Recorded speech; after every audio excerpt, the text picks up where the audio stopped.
મિત્રો આપ જોઈ રહ્યા છો YNN ન્યૂઝ. હવે જોઈએ અગત્યના સમાચાર. આજ રોજ વોર્ડ નંબર 12 માં ફેરણી કરાઈ.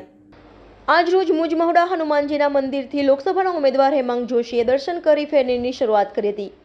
જ્યારે વિસ્તારના વોર્ડ નંબર 12ના કાઉન્સિલરોએ લોકસભાના ઉમેદવાર હેમાંગ જોશીને હાર પહેરાવી સ્વાગત કર્યું હતું.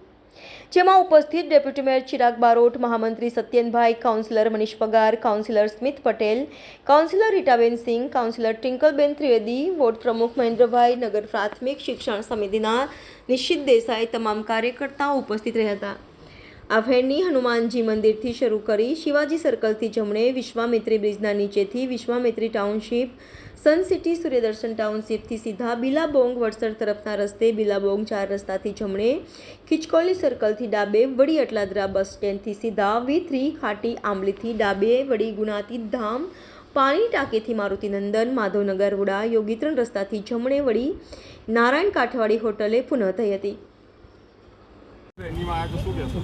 ચોક્કસ આજે અકોટા વિધાનસભા વિસ્તારના વોર્ડ નંબર 12ની અંદર લોકસંપર્ક અને ફેરણીનું આયોજન કરવામાં આવ્યું છે.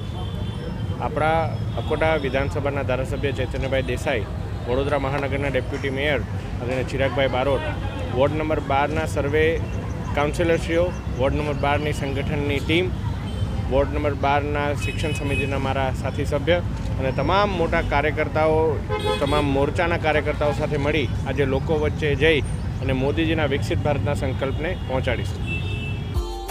Subscribe now and press the bell icon. Never miss an update.